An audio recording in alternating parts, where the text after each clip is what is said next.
You're at a final table, all the money's on the line, and you're in the big blind. How do you defend? How do you jam? How do you raise? Let's go.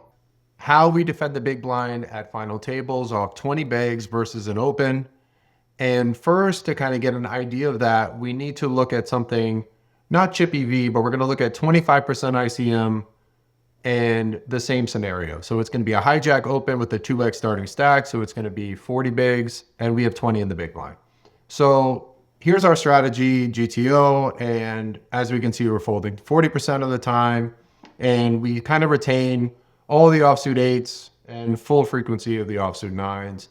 And then kind of the gist here is if we're suited, we defend just because we're getting laid such a good price with already being invested a big blind and an ante.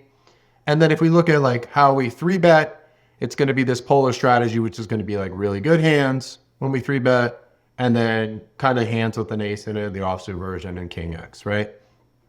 And then how we jam, again, our good ace X offsuit is going to jam, and then it's going to be robust equity stuff, and then pairs, and then a couple of our suited, low suited ace X. Okay, great.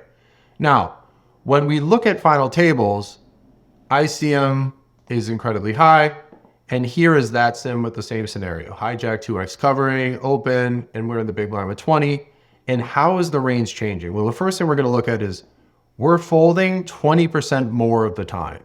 So if we still held on to this idea that, oh, I'm suited, I'm going to defend, we're torching pretty bad here. We're losing on a lot of these calls. So the suited calls are really going to be high card oriented, right? And then they're going to be, 1 and 2 gappers that make straights.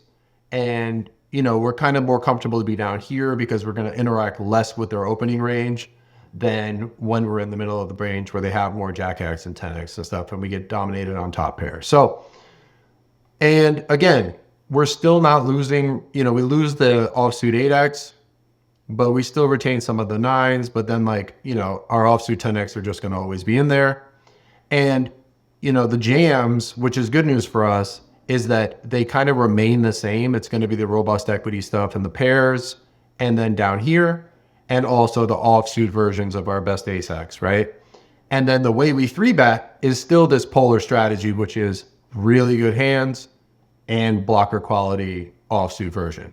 So just knowing this little tidbit is really going to be helpful because as ICM increases and stack sizes decrease, we really want to do less calling and kind of more 3-betting and jamming to deny equity versus our opponents.